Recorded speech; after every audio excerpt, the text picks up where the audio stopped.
Well, after 25 years of circling Sydney, there's just 4 hours left before the monorail departs on its final journey.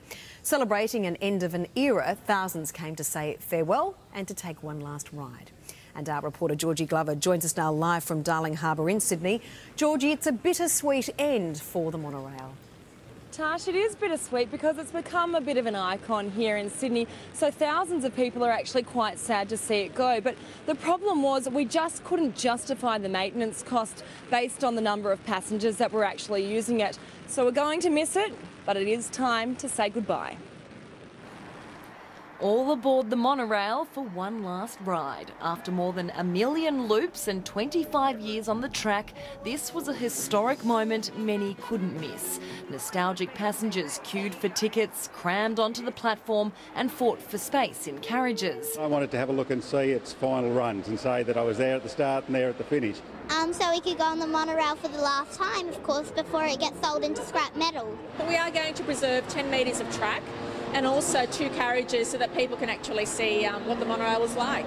The monorail first opened back in July 1988. It was heavily criticised from the start and nicknamed the Monster Rail. The monorail is the most offensive structure to assault our city since the Carl Expressway curtained off Sydney Harbour.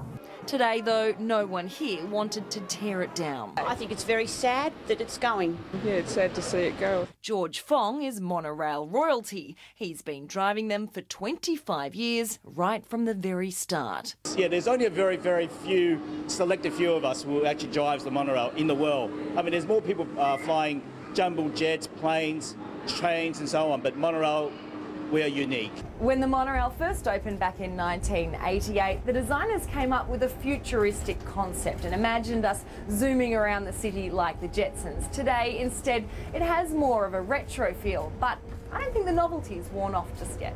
Except its time is up, its use by date is up, and we're all moving on. But not before the monorail has done one last lap of honour.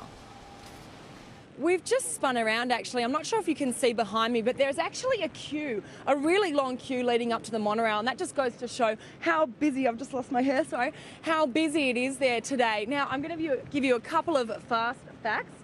The lottery to see,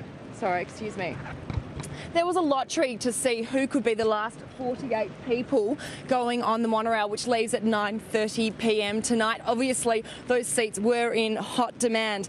3 million passengers use the monorail per year ever since 1988. And as my fellow reporter Lachlan Kennedy pointed out the other day, the monorail has gone to the moon and back 5 times in distance. So we will miss the monorail, and we send it off in style.